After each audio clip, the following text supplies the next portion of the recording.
Você faz um carro e vai montando peças. Hoje, quando você exporta a soja, mesmo a soja em grão, é a montagem de uma série de peças onde a tecnologia, inclusive, entra de maneira muito significativa. Então, nesse campo, eu acho que a perspectiva de uma agenda comum Brasil e China será extremamente importante, não só pelo aspecto mais imediato da segurança alimentar, do suprimento de alimentos, inclusive aqueles com crescente conteúdo de proteína, mas em função dos efeitos, vamos dizer assim, ajusantes da produção alimentar, que são as questões relativas ao meio ambiente, à utilização da água, à utilização da energia para a produção da cadeia agroindustrial.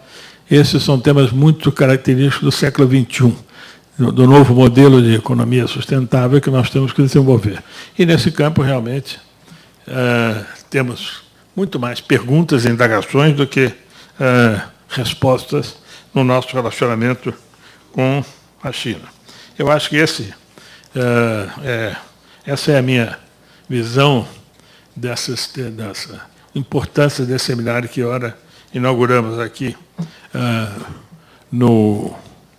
na Federação do Comércio, e eu queria, então, terminar com alguns agradecimentos de modo muito particular. Primeiro, com o DFID, do governo britânico, que está, com quem estamos trabalhando intimamente e a quem agradecemos pela colaboração concreta para a realização desse projeto. É interessante, não posso me furtar a esse comentário de que o governo britânico, através de uma agência de cooperação internacional, esteja financiando e ajudando a desenvolver um estudo sobre relações Brasil-China-África.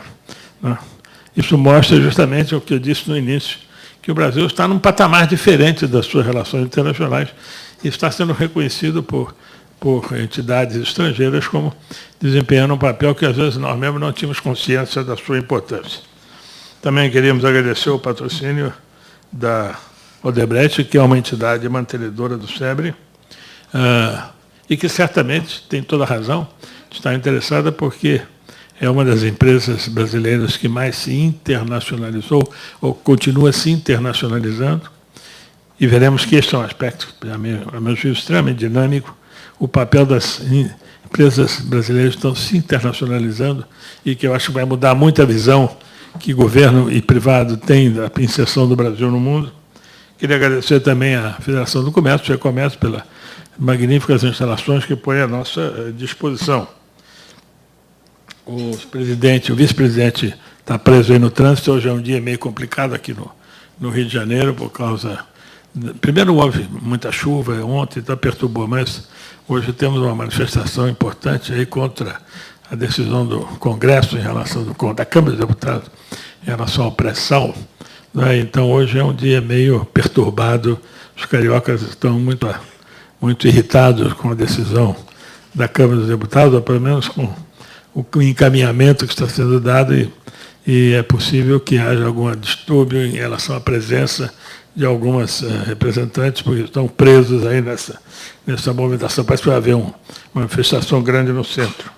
Mas, quando chegar aqui o Dr. Lúcio Soares da Costa, nós vamos acolhê-lo e certamente terá a ocasião de falar alguma coisa no final. Agora, terminando, eu queria convidar as pessoas para participar do debate. Primeiro, a professora Lia Valls, da Associação do Getúlio Vargas, da Unidade Estadual do Rio de Janeiro, e a consultora do nosso projeto, para fazer parte do primeiro painel, Principais Tendências na Governança Global. Terá como palestrantes o embaixador Marcel Beato, por favor, da Assessoria Internacional do Presidente da República, e o embaixador Roberto Abdenur. E como debatedores, Henrique Isler e Lia Valls também. Obrigado a todos e um bom proveito. Bom dia a todos. Esse primeiro painel irá discutir as principais tendências na governança global. A ideia é que os palestrantes discutam questões das mudanças institucionais, né, destacando possíveis mudanças associadas ao papel de Brasil e China nos diversos campos das relações internacionais, né? Então, vamos iniciar com o embaixador Marcel Beato, né, conselheiro político internacional do presidente Lula, segundo secretário, já atuou em várias embaixadas, em Londres, em Berlim, foi assessor do secretário-geral, participou da missão do Brasil junto às Nações Unidas, do processo de paz do Equador e Peru, né? Sem mais delongas, o mais importante é ouvirmos o embaixador. Muito prazer. Bom dia a todos. Está funcionando? Tá. É um prazer estar aqui. Gostaria, antes de mais nada, de agradecer aos organizadores, e especificamente na pessoa do embaixador Botafogo, amigo, colaborador, e certamente uma referência, uma inspiração para todos aqueles que hoje têm a satisfação de viver esse mundo que o embaixador muito bem descreveu, um mundo que se transforma, em que o Brasil e os brasileiros se encontram diante do desafio de entender mudanças que, em alguns casos, vão além das nossas, talvez, expectativas. Eu queria começar, na verdade, com uma pequena história muito curta, que vai ilustrar um pouco o sentido geral da minha apresentação. Das primeiras vezes que eu estive na China, eu perguntei a um, então, vice-ministro da Economia chinês como é que a China reagia às transformações profundas que o país passava. E citava um paralelo com o Brasil, que, apesar de todas as diferenças e caveatos possíveis, a China, de uma certa maneira, passa hoje pela revolução industrial urbanizadora que o Brasil passou nos anos 50, 60, certamente, que explica talvez muito das similitudes, ou pelo menos aparentes similitudes. O Brasil passou por um processo de industrialização rápida, concentração de renda, cooptação de uma classe média, concentração de capitais, despreocupação com o meio ambiente, enfim, todas as mazelas que nós conhecemos e o preço que pagou-se para uma industrialização acelerada.